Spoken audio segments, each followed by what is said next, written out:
read in John 15, 1 through 10, that says, I am the true vine, and my Father is the husbandman. Every branch in me that beareth not fruit, he taketh away. And every branch that beareth fruit, he purgeth it, that it may bring forth more fruit. Now ye are clean through the word which I have spoken unto you. Abide in me, and I in you. As the branch cannot bear fruit of itself, except it abide in the vine, no more can ye, except ye abide in me. I am the vine, ye are the branches. He that abideth in me, and I in him, the same bringeth forth much fruit, for without me ye can do nothing. If a man abide not in me, he is cast forth as a branch, and withereth, and men gather them and cast them into the fire, and they are burned. If ye abide in me, and my words abide in you, ye shall ask what ye will, and it shall be done unto you. Herein is my Father glorified, that ye bear much fruit, so shall ye be my disciples. And the Father hath loved me, so have I loved you, and continue ye in my love. If you keep my commandments, ye shall abide in my love, even as I have kept my Father's commandments and abide in his love. And we all know, our pastor can tell you, there's certain times of the year that we do prunings, that you prune, and so that your flowers and your shrubs and all can bloom more, and they can bloom prettier. Right. But with the Lord, all year is pruning season. All right, brother. Every day. And so you stop to think about that. So today is a pruning time. Every day is time to be pruned. Yes. If you ain't producing, there's a reason. And we read that, if you don't produce, if it doesn't produce forth, he's going to cut it off. If it doesn't produce fruit, he's going to cut it off, and it's going to be condemned. And we all know what condemned is. It's sin. You're going to go to hell. You're going to burn. Right. So it's time to prune off the deadness. Prune off what's not producing in our lives. Right. God is our gardener. He does all the pruning. He does all the watering. He takes care of it. But it's up to us to read and study and grow. He's going to water us. Sometimes we need to be isolated so we can bloom. We need to get away, separate what's hindering us, what's causing us not to produce fruit. If it's not producing, if you're not producing, there's a reason why. There's something there that's hindering that growth. There's something hindering that bloom that's going to grow forward. Yeah. Sometimes we're crushed and broken so we can rebuild and be molded. And sometimes, I'm sure we've all been broken. That's the best time for regrowth. That's the best time. When I was broken, when I was at my bottom, that was the best time for me to be molded, where the Lord shaped me, where he wants me to be. Amen. Sometimes when we think about pruning, we think of doing something wrong, that we've done something wrong, that we're out of the will. But pruning, for Christians, pruning is a good thing. Right. Pruning in our lives, getting rid of the dead things, pruning allows us to grow spiritually, grow more in the Lord. Amen. So when I read pruning, you're either going to be hewn down at the root. But when I think of pruning on my life, I'm thinking that the Lord's growing me. Yes. He's letting more bloom in me in my life. Yes. So that's what I think of when I think of pruning.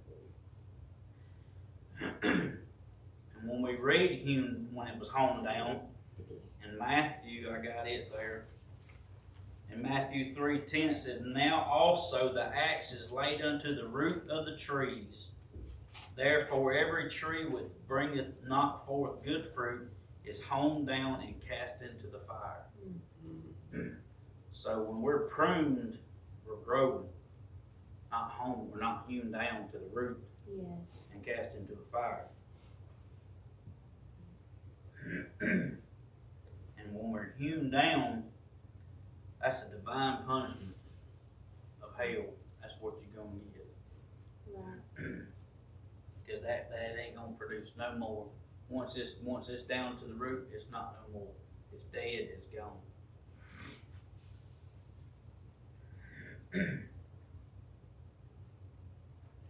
You know, Brother Bo, and I may get into your stuff, I don't mean to, but you know, I was thinking I've had plants before, like vines and stuff, house plants. And sometimes you'll have a limb off of that or whatever that's got leaves on it that are just, I mean, it's using every bit of that plant's strength to try to save them. Right. And it's better sometimes just to strip them off and let that plant use its strength and its goodness to help something else. You know what I mean? To me, that's what you're talking about. I mean, that's what I'm seeing in my mind is like, it's a waste of your energy as not producing anything good. So it needs to be just stripped off of there. And sometimes that limb cut actually, you know. Right. Because it's not producing anything fruitful out of it. And it's dragging the rest of the plant down. Right. Or you, however you want to look at it. Exactly. Well, that's what I was gonna say. I pruned my fruit trees in February. And I fertilize in February, March, and April to make them healthy so they can produce. Right. And that's really what that kind of pruning is to make you healthy so you can produce. And you know, sometimes those limbs on trees and stuff, I've learned from working with him, they are not fruitful because they're diseased and they will infect the rest of the plant. Right. Yeah. Exactly. They will ruin the whole tree, plant, or whatever. That's why I say sometimes we have to be isolated. We have to cut that off. Yes. I've got friends that I love dearly and would do anything for, but I have to isolate myself from them. Right. And it's the same with what you talk about, that diseased limb. That's what Sometimes I say. you have to get rid of it. I love you dearly, but I'm going to love you from over here. Right. I'm going to love you from Far a off. Far away, yes. Exactly. You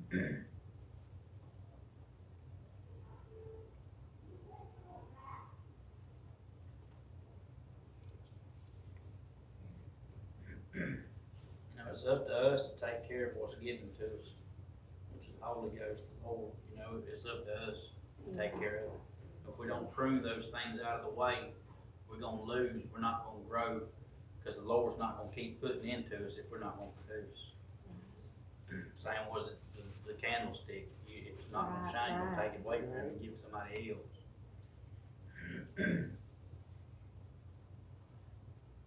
If we plant a field and we never take care of it, like these cotton fields, you see them working them cotton fields all the time. They constantly fertilize it.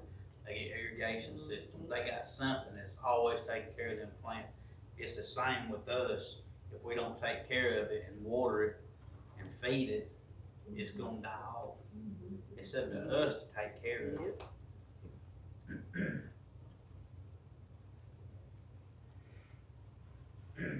And in Isaiah 5, it says, "Now will I sing to my well-beloved a song of my beloved touching his vineyard.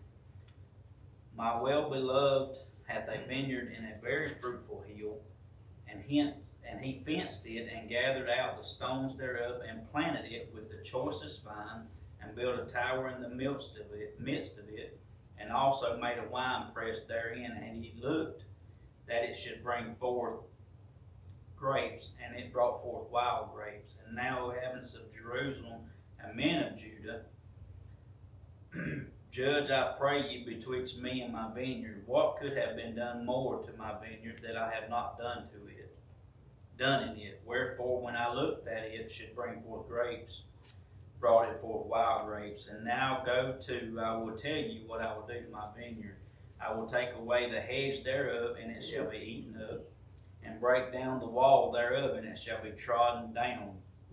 And I will lay it waste, it shall not be pruned or digged, but there shall come up briars and thorns, and I will also command the clouds that rain no rain upon it. For the vineyard of the Lord of hosts is the house of Israel, and the men of Judea is pleasant plant, and he looked for judgment, but behold oppression, for righteousness, but behold a cry.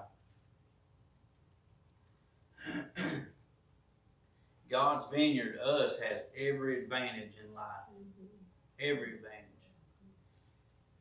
But if we don't take care of it, we read, He's going to take away the walls. He's going to take away that hedge of protection, that tower. And you can't live without it. I can't. Nobody can. Because I'm telling you, I can't make it in this world without the Lord. Because I will surely fail.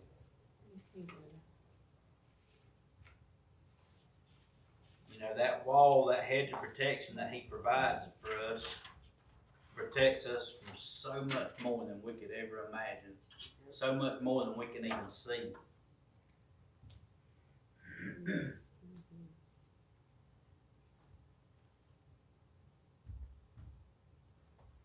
And we must allow God to cut away those things that afflict us, the problems that we let bind us down and hold us. We got to let the Lord take care of that. He's going to show you what needs to be pruned. He's going to tell you what needs to be cut away. If we'll just listen and allow Him to. Oh, you know how much you're ministering today. I really hope you. This is a God divine message today. I'm telling you that I thought all week, Lord, what am I going to do? What am I going to do? And I got up Friday morning, I turned on my worship music, and the first word that hit me was pruning. Well, pruning. It's time for pruning. Good. It's a season of pruning. And, you know, and I thought long and hard on that all day, and I studied, and just like you said, it's. I believe it's a divine message I'm for telling today. you, it cut me and cut, and I was like, Lord, help me. Just show me what I need cut off. Yeah. Show me what needs to be pruned out of my life. You know, I just go back to the nature thing because that's what I, put it to. But you can look, sometimes a limb gets cut off or something, and that tree will just bleed. That sap will come out of there, and it'll bleed. But after a while, it calluses over, and it heals itself. You know what I mean? And I think that's the same way in our lives. Sometimes something gets cut off, and it might be a friendship or a job or something you just think that you could not live without, and it gets cut off. Somehow God shuts that door or breaks it off or whatever. But you have to know that that's for your good. If you're trying to follow the Lord, you have to know that it's for your good. And we will afflict ourselves sometimes trying to make that continue to work when God has already cut it and said, no, it's severed. Go on and live now, and you'll just still try to make it somehow. Yeah. Try to bind it up and duct tape that limb back to you. Yes, we do. And Absolutely. just like I talked about the last time I was up here, sometimes we get ourselves in more trouble if we just take our hands off of it and allow the Lord to fix it and mend it. Let Him do His thing. I'm the world's worst. If something tears up or something's messed up, I want to fix it. Instead of just taking my hands away from it and allowing the Lord to fix it.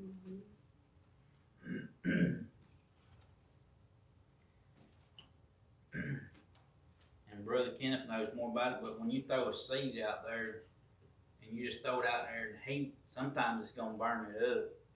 A lot of times, a lot of seeds you got to germinate inside, away from everything, take away from the heat and things like that to let it germinate, let it grow until it breaks ground. Then you can put it outside. It's the same with us. Sometimes we got to put in that closet, get it put away until we grow, until we're strong enough that our roots are deep enough that we can go outside and into the world.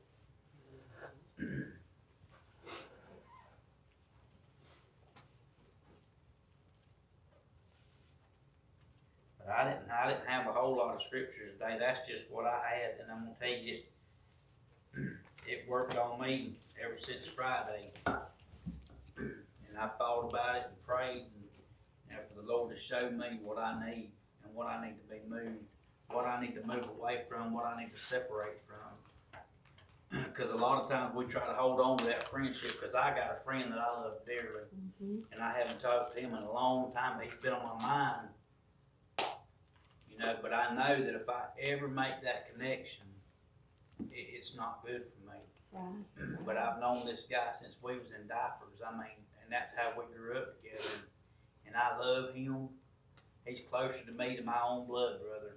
But I have to stay away from him. But that connection, I wanted to make that connection back with him for a long time, but I know it's bad.